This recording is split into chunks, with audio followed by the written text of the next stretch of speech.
As a fundraiser, you care deeply about changing the world, and you're working hard to make a difference for a cause you're passionate about.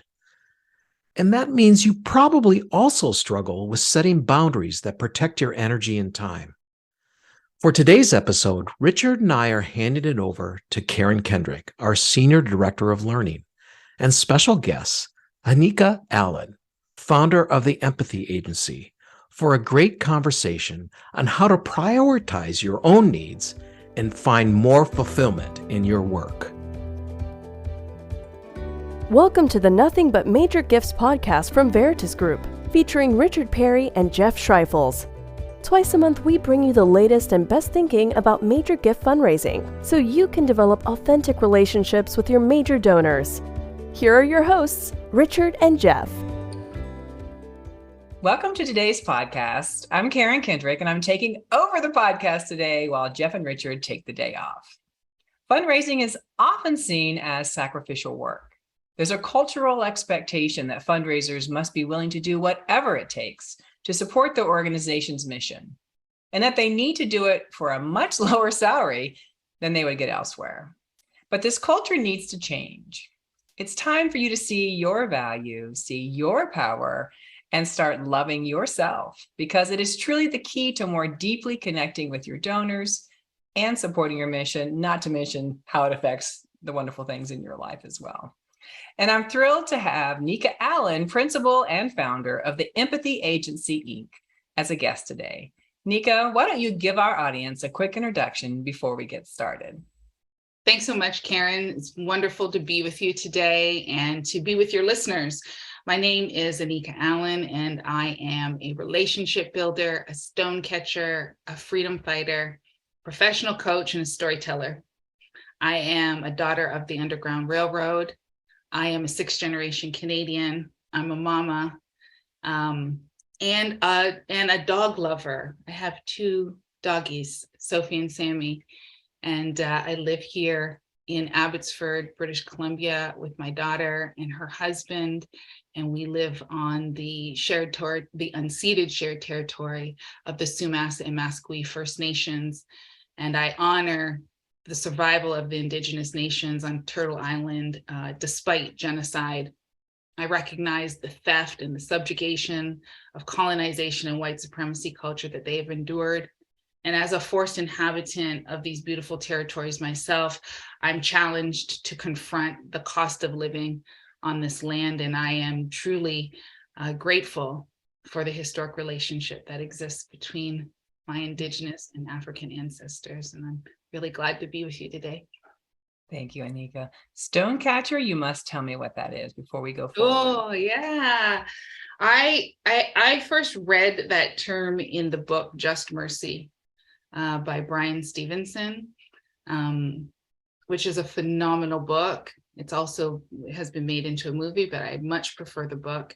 And he is an attorney in the South of the United States, and he predominantly defends people who are on death row. Mm-hmm. And so the book is much about that. He's also the founder of the Equal Justice Initiative, which is absolutely— I've heard him speak. Yeah, I have too, which is profound. And so in his book, there's a story he tells. He's talking with an older woman, and she uses the term stonecatcher, and I won't give the story away, but what it is essentially is a person who's willing to step in front of another to catch the stones that are thrown in their direction. And that imagery very much resonated with much of my life and the way I want to be in this world going forward. So thank you. That's how it made it into my bio. All right.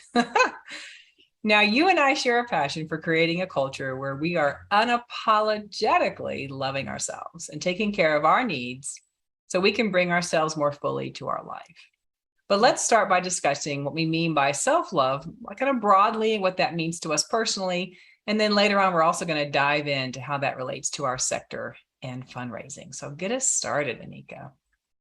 Yeah, so it's interesting as I started to think about, the topic of self-love, the thing that really immediately emerged for me was the work of Bell Hooks. And I don't know if you've read her book, All About Love, but that book is transformational and is a constant resource to me. And in that book, she shares a definition of love by M. Scott Peck.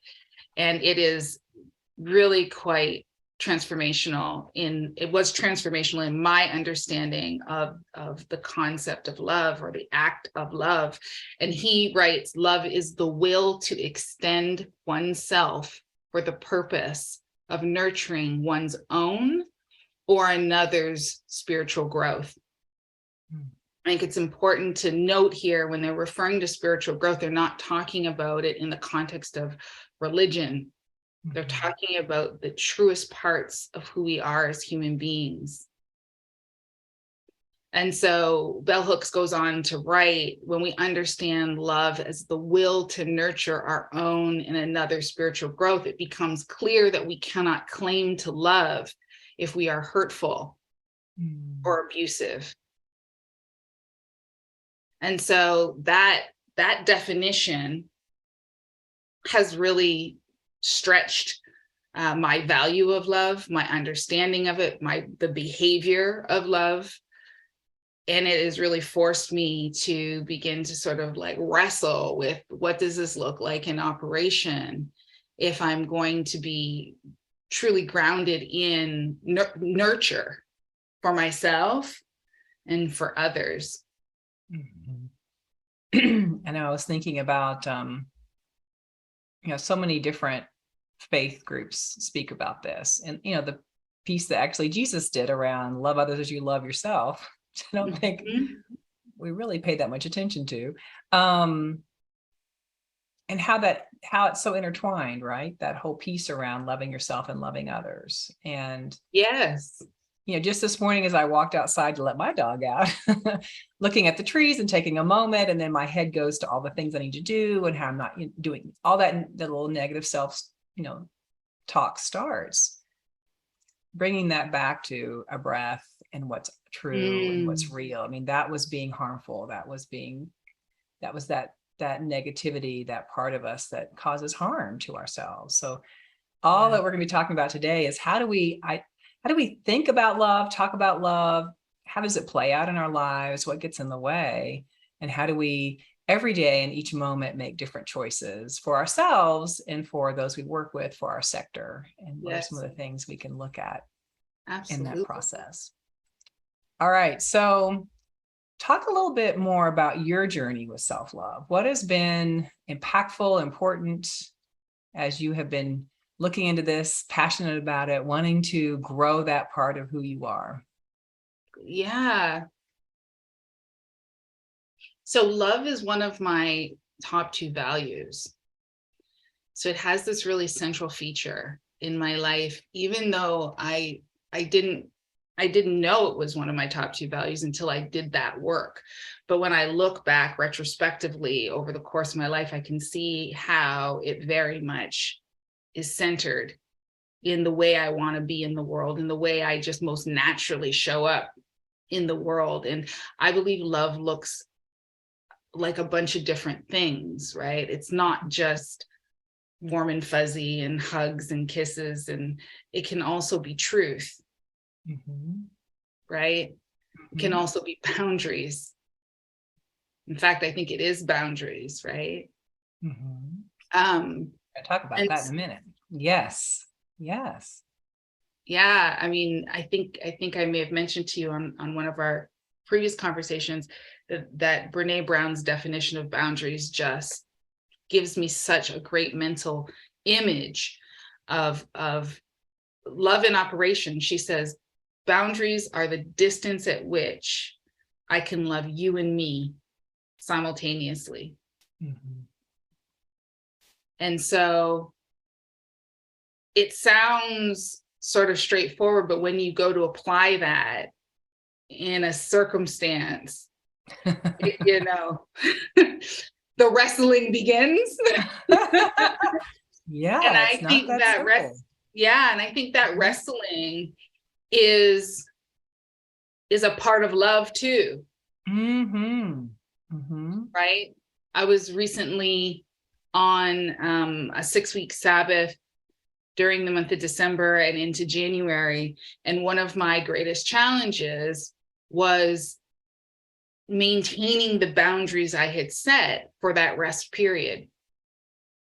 And what I noticed was that my issue was really with some dissatisfaction that I was feeling about needing to reassert the boundaries. I felt like I've already said what the boundaries are. I don't want to say it again because it's uncomfortable. And then I turned to, so I don't understand, why aren't they just like abiding by the boundaries that I've set? And so the more I sort of dug into that, right, I realized it was just my own resistance wanting to just reestablish those boundaries. Like, what's wrong with that? Why not? And So it was first, a real act of love to do that, to like reassert them, right? Towards myself. I think a lot of us are sitting around waiting for someone else, not before we even set a boundary, to give us that boundary, right? To give us that peace we want, to give us that space we need, or whatever it might be. Like somehow we're waiting for someone else to do it for us. Yeah. So then we finally learn to do it, to set some boundaries. Then it's learning that it's not like a one-time said deal. And it may be that in one situation, this is a boundary you want to set. In a similar situation, you have a different boundary. It's movable. I remember learning with my kids. I have 3 kids who are adults. And they've learned that, there's no guarantee. You ask mom for something, she checks in with her intuition, she may or not comply. And then I finally learned I don't have to figure out all the possible things and set up my black and white strategy and do's and don'ts. And then the tough thing is learning to then understand, I guess I love that, the wrestling of, everybody else has their issues they want solved too. So if they're pushing back again, it's not necessarily even personal. So it's an act of self-love and a love toward them too, because if you don't do that, then where's your relationship going to go, right? If you comply and you're pissed. So that wrestling with reasserting your boundary again, clearly and in a grounded way, versus how I used to do, which is no boundaries, then I'd finally get to a point where I would be like, I set a boundary like, I've just gone to war. Very over dramatic. So I think learning that to do it more often, sooner, more from a grounded, clear space, come back to that is it's a practice, right? It's something you have to practice. It is. And it really challenged, me to think about what assumptions do I hold around this notion of respecting boundaries, right? Or just abiding by boundaries. I had a bunch of assumptions about that, what that looks like. You put it down once, you're good, right? And then it's no longer an issue. When in reality, like you said, I think that the frequency with which you're able to reiterate those boundaries and understanding that those boundaries can also be fluid, depending on what's happening, right? You may, again, it's the distance at which that I can love you and me simultaneously. And so we're not the same person today as we are tomorrow and the next day, right? And so there's like that reassessment, I think, that needs to happen. And in order to reassess, you have to be present with yourself, which I think is an act of love towards oneself. That learning to be present with myself was, for me, the biggest impactful thing in my journey.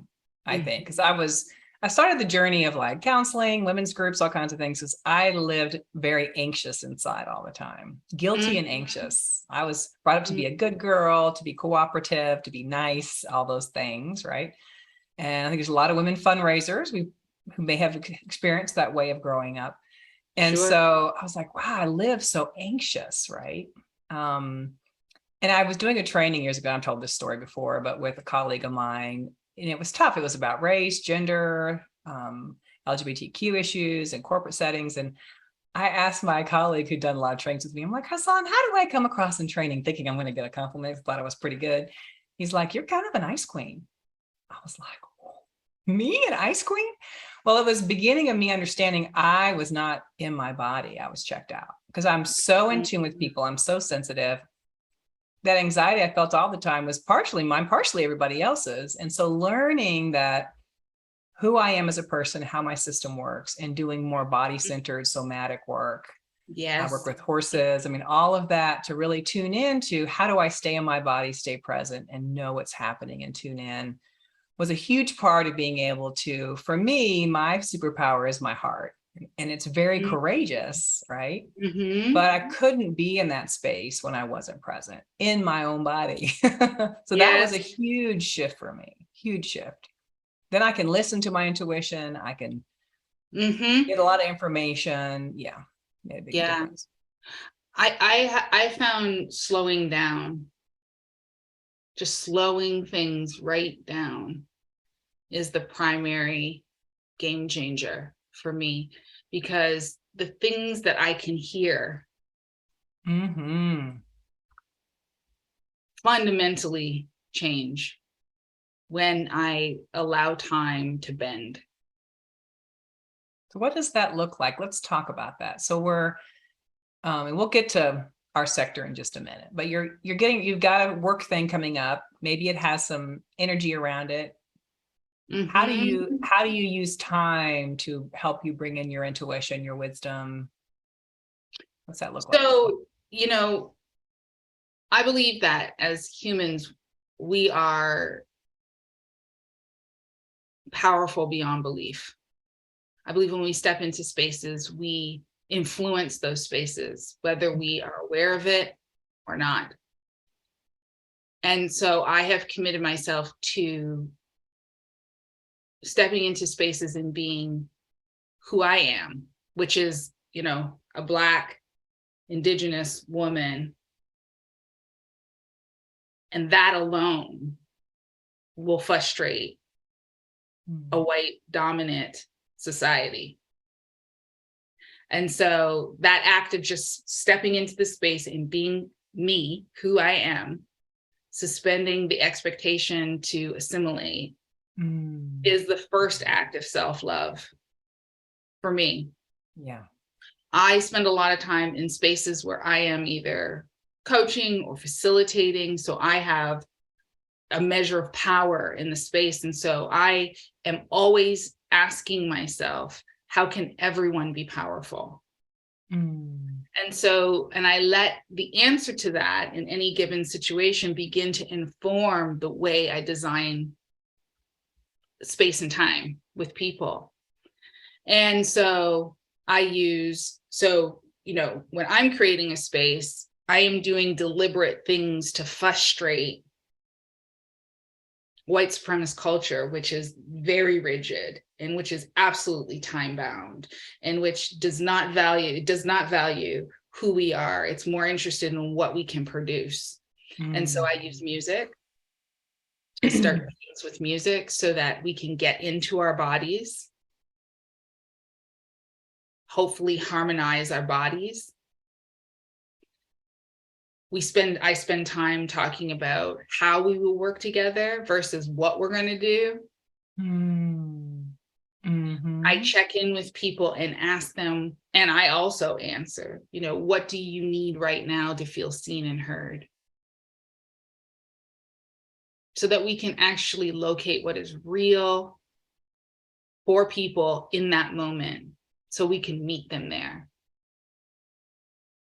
And I find when we begin with just those three things, those are just three examples, we begin to slow time down. Yeah. Giving permission to go slow. I was facilitating a session just yesterday, and the group were in Toronto.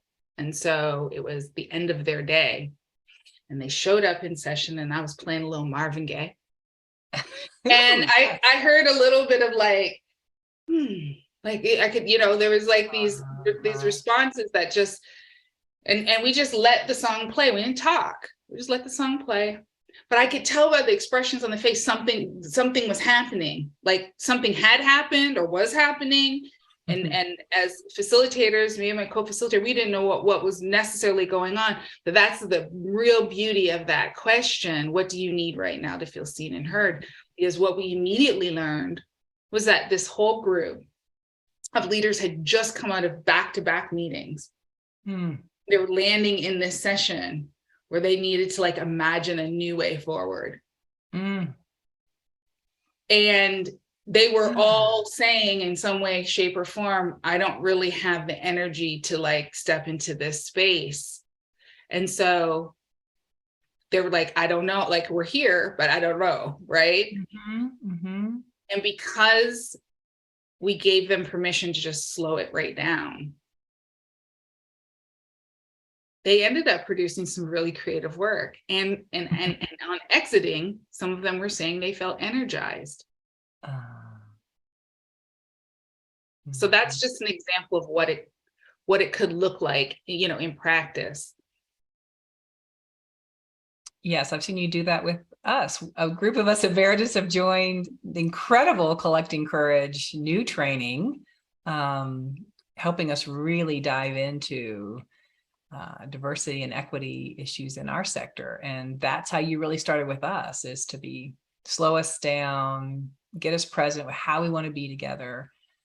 And I think about how our culture, you know, the white supremacy culture, our culture, my culture, has been all about getting the most done the least bit of time and thinking it's always the most efficient way, and treating us like machines in our system, in our sector. You know, you're going to get there in time, you're going to work all day, it's going to be straight, you're going to be productive. And when we're not feeling that we're always beating ourselves up, we feel badly, we're not doing enough.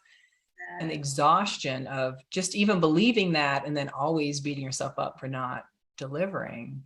And how the story you just told of shifting into that different gear of connecting to ourselves, to each other, to what we need, then allows the space for that.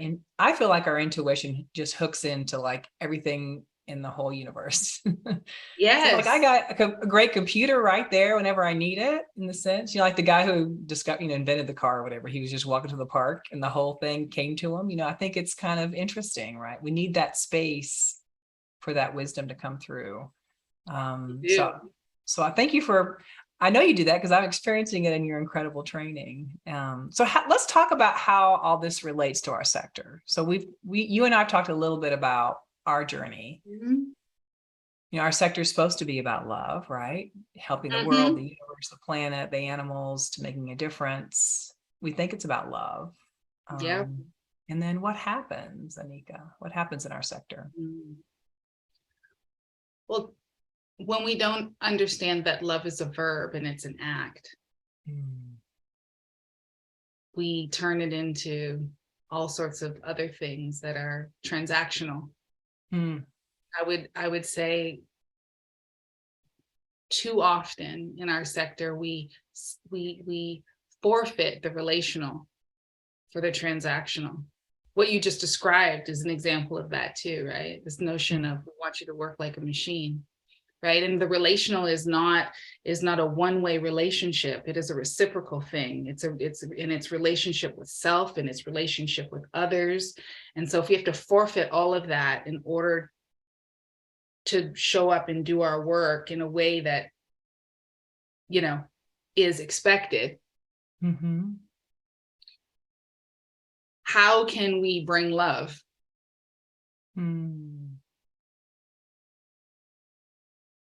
You know, I would say that, you know, the concept or the act of love is incongruent with transactions.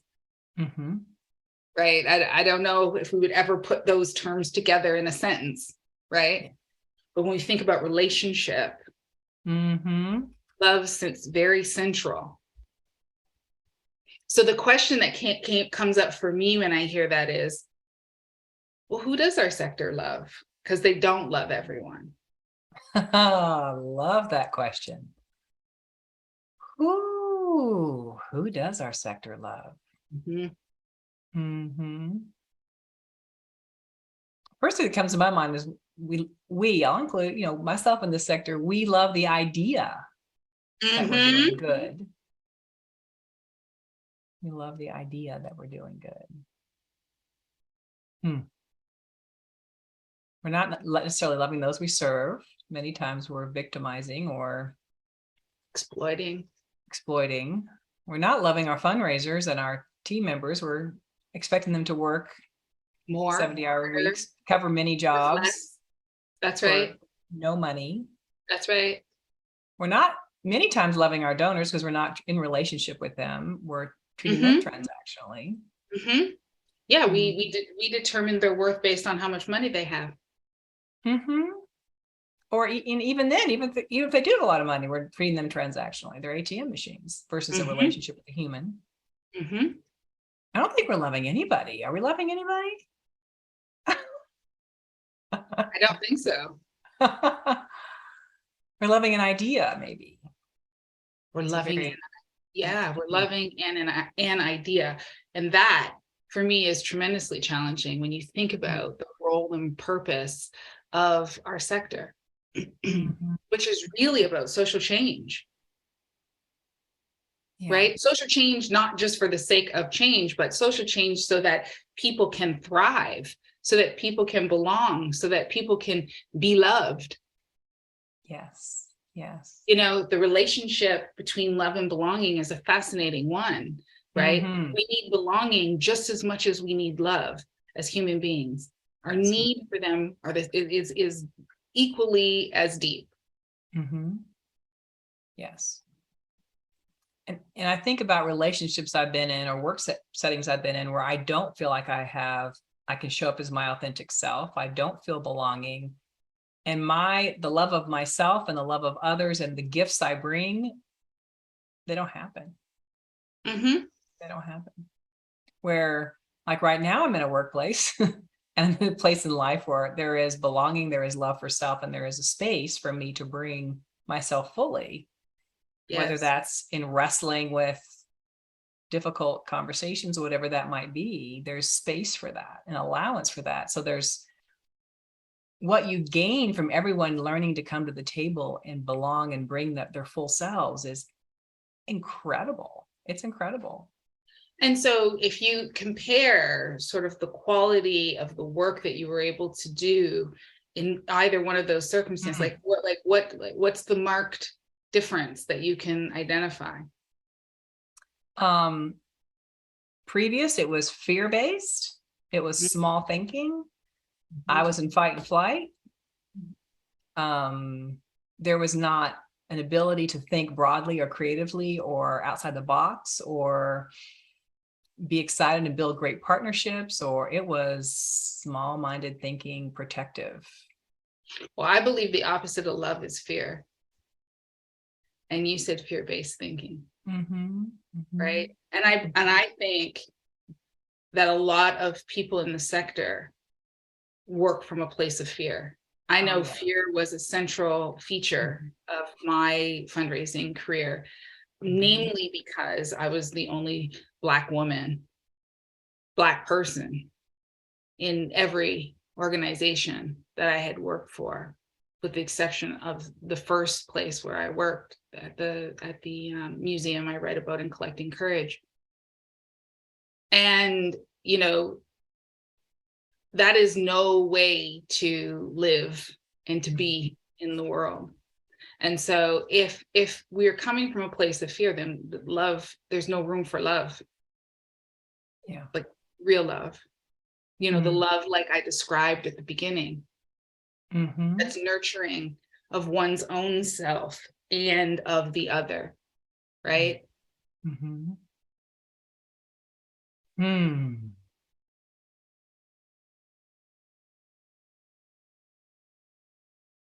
So I'm listening to this podcast and I'm a fundraiser. I'm not working in a place that I feel like in bountiful ways creates that opportunity for me, in the very least. So what are some things that I can take away, that I can think about, that I can process for myself from this conversation? And I'm not trying to end us out yet, but I'm just thinking about, okay, so we just talked about how there ain't love. There ain't no love. So as I'm thinking about myself as a fundraiser in that place of fear, what choices, where do I have power? Where do I have control? Where do I have choices, Anika? So one of the things that our collective, the Black Canadian Fundraisers Collective, spend a lot of time talking about with our members is our autonomy. And really understanding that we have choice and we have voice. And I think that's the first thing to recognize and to accept, is that you're not stuck. And you can choose differently. And so if you're in an organization that you feel is harming you, I say leave. Take the steps that you need to take to leave. Do that in community with people who care for you and can care with you through that process.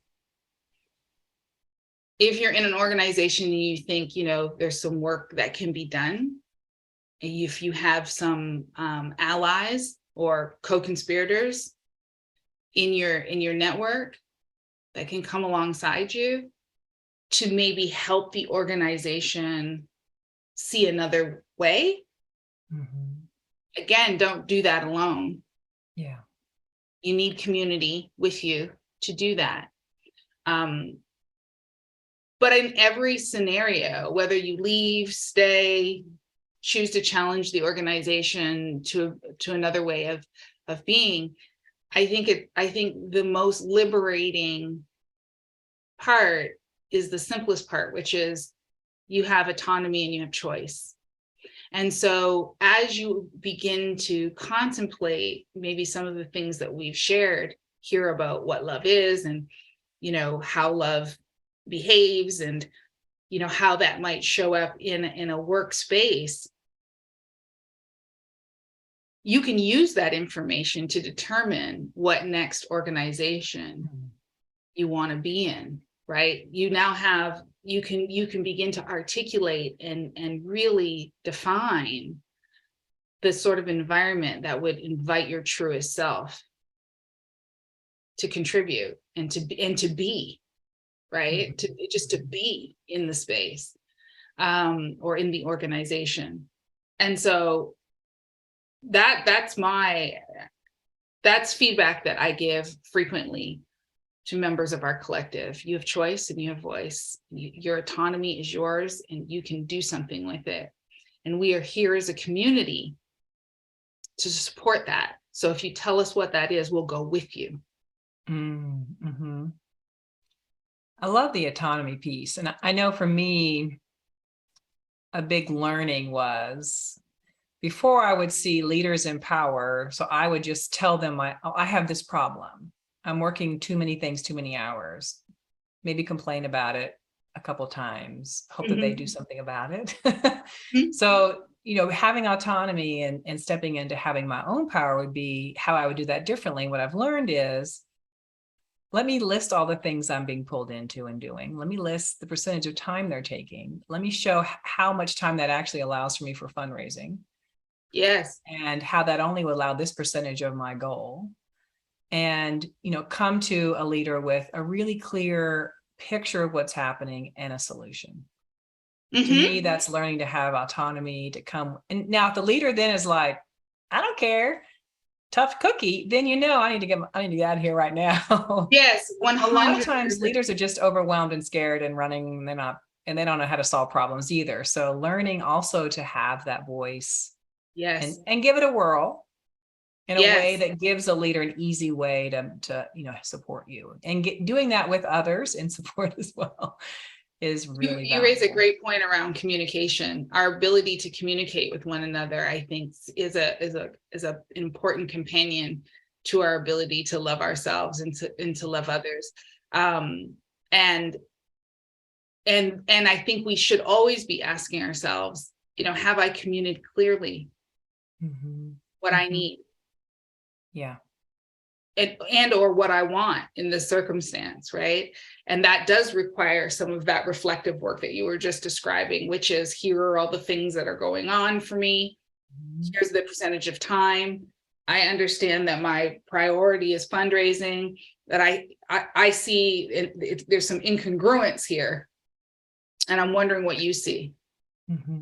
Mm-hmm. You know, you can bring curiosity to that with your leader, but you first have to do some of that reflective work to really see, okay, what is on my plate? What is happening? What is leading to this experience that I'm having? Absolutely.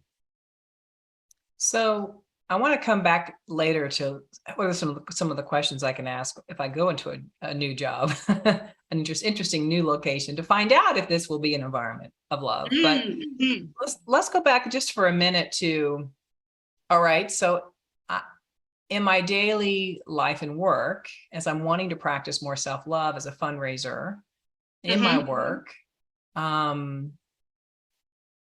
help me a little bit with what does that look like? How am I on in a daily way, wanting to grow and develop my self-love, my ability to set boundaries, whatever all that includes? Yeah, I mean, I think, again, it's going to sound repetitive. I think the slowing down, so you can listen to your body, so you can listen to what you need, is really quite central. I can remember, early in my career, and I was a young mom, and my mornings were really a Bronco ride. Like, by the time I got in my car, I felt like I had achieved something, just because I had overcome all the things. Alarm goes off, you hit the alarm, jump in the showers. It's just like, go, go, go, go, go. Did I get in the car in the right time? Yeah, I did. Okay, yeah, success. And, if you do that enough, and for a long enough period of time, you know what the result is. Yes. And I can remember, my daughter's father's mother, so my ex's mother, saying one time, I need my mornings to be slow. So I just, I get up a little bit earlier and I come downstairs and I make some coffee. And she just started to describe how she just sits with herself and I don't even remember all the details of what she said, but I remember thinking, I wonder what that would be like. And then I started thinking, so what would I have to do to rearrange my life in order to do some of that? And I just started from where I was, and it may have been, 30 minutes because of how what was going on in my life, but it completely changed how I was showing up to work. Yes. Right now, I would say I spend an hour to an hour and a half by myself doing all kinds of fun things in the morning, just so that I can check in with me and think about my day and be really intentional about the things that are coming up, sensing, okay, so I have this thing I'm getting ready to do today. Where am I at? What might I need so I can get more ready, or just be more of my truest self when I show up into that space. And so I would say that's probably the number one thing that I changed, that had a tremendous impact on just how I was in my work. I mean, our work is so focused on relationships and being, right? And so while we might be showing up and saying all the right words, what are people feeling? Yeah. Not just within themselves, but feeling from you. Right?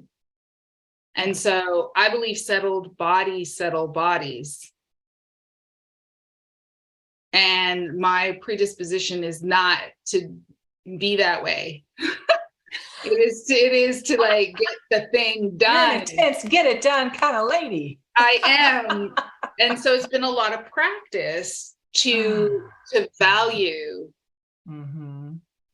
being, right, over doing, and allowing that to really shape how I organize my life and my work. And so I would say, how can you prioritize you at the top of your day? And it could be small. It could be in small ways. I can remember, doing all little things for myself at points in my life where just was, motherhood was overwhelming, and the job was overwhelming, and just so many things going on. But if I could just do like one or two little things that I know that were just for me, right? It began to give me that space to have a little delight, a little joy, and it changes you. Yeah. It's amazing.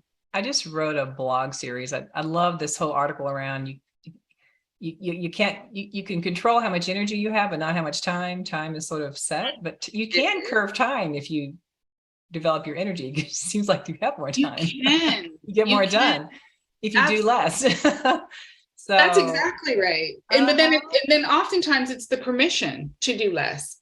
You don't have to do it all.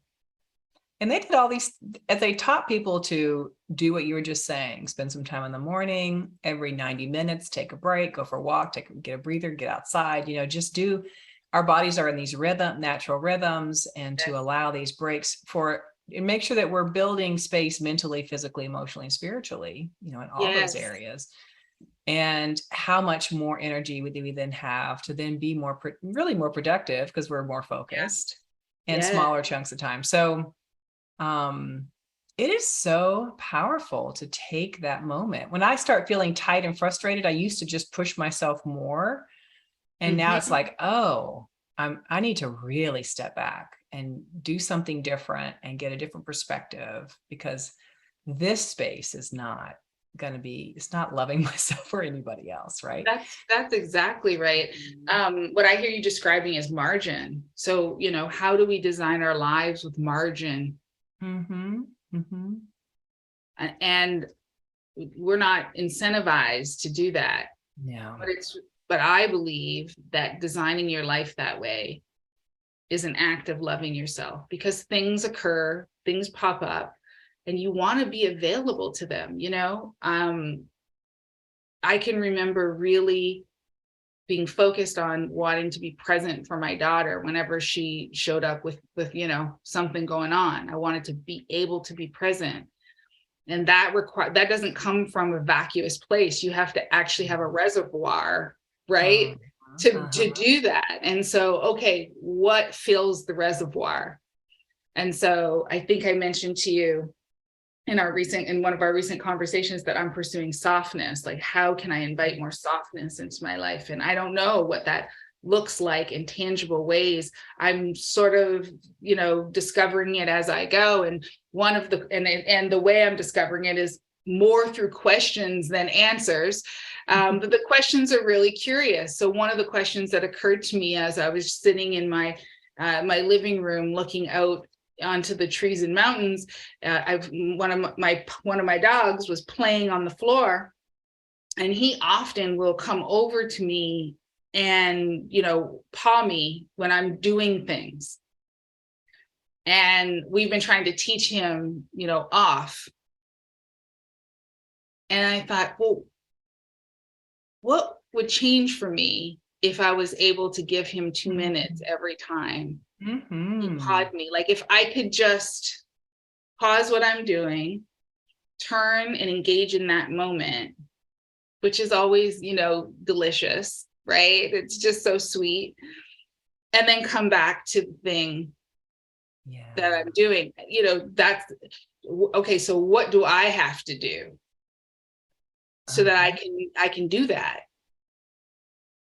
Just, as a query. And so margin is one of the ways, right? Don't pack your schedule, Anika, to the point where if my daughter knocks on the door and has to ask me a question that I can't deal. I know I have to talk to you later. Or when the dog comes over and just wants a little snuggle, I can't indulge, right?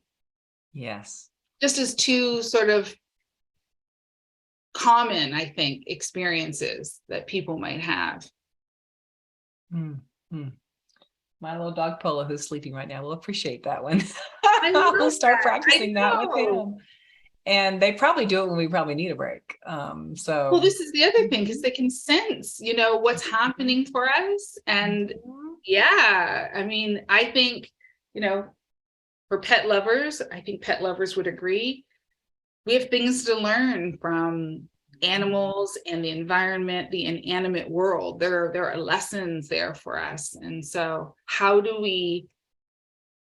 what posture do we need to take in order to receive those messages? And I think that posture has a lot to do with loving ourselves.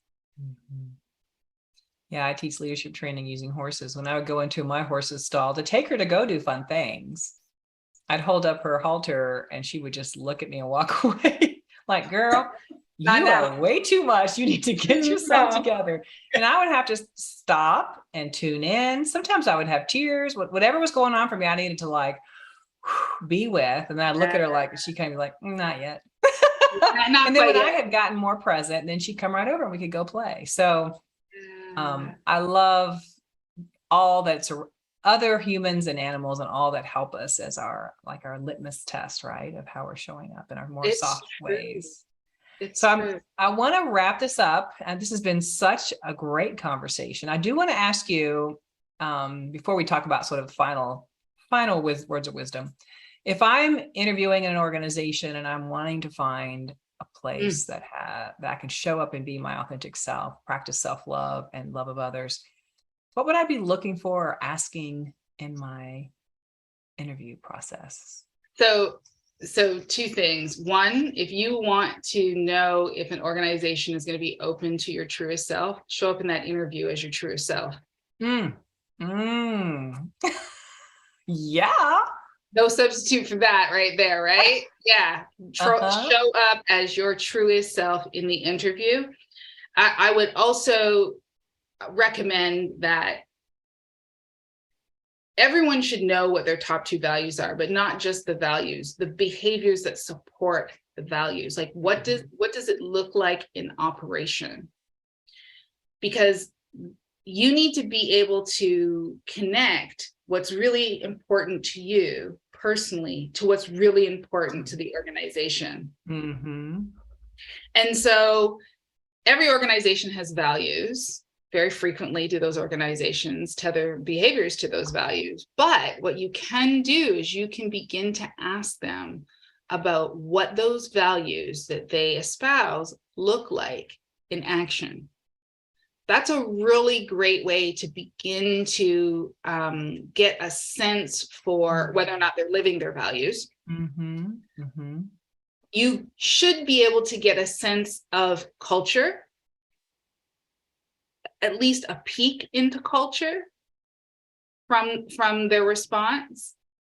And I think more than anything, if you are seeking to align your values with the organizational values and you're asking those sorts of questions, you have to, and I think this is the hardest part, trust your instinct. Mm-hmm. What is your instinct telling you about that experience, that organization as it was presented to you in the interview? Mm-hmm. And honor that.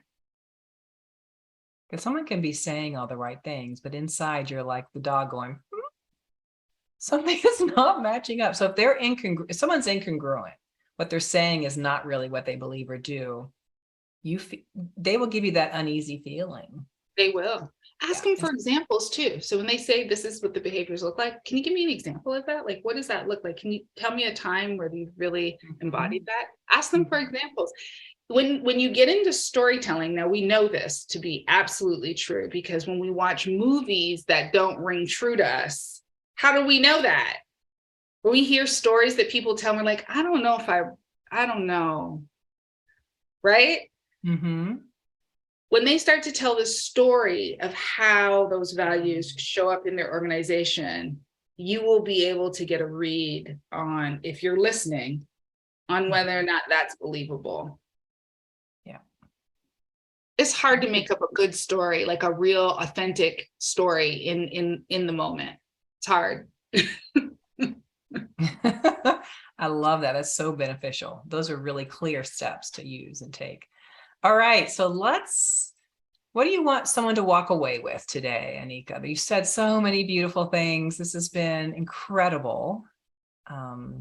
What's a parting piece that you want to either say again or add to what you've shared already? I do have an idea. Do you mind if it's not my words? Not at all. This is what comes up for me. And this is from the NAP ministry, who I adore. Oh, yes. Yes. Softness is available to us. Care is available to us. Rest is available to us. Intimacy is available to us. Community is available to us. Sleep is available to us. Justice is available to us. And pleasure is available to us. That's really, really beautiful. Thank you so much for reading that. That was beautiful. It was just perfect. Thank you, Karen. So to close us out, I want to thank you so much for joining me today, Anika. This has been an incredible conversation, and I hope it's inspired you to invest a bit more, I hope a lot more, in loving yourself. And if you want to connect more with the work Anika is doing at the Empathy Agency, you can click on the link to check out her website in the episode description.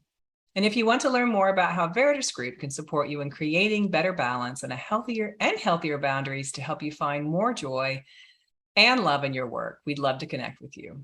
You can reach out to us at the link in the episode description or by emailing us at hello@veritasgroup.com.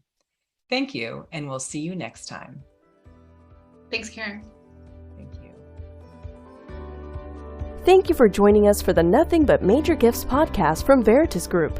Richard and Jeff also write an ongoing blog that you can subscribe to for free at veritasgroup.com. Please join us again next time.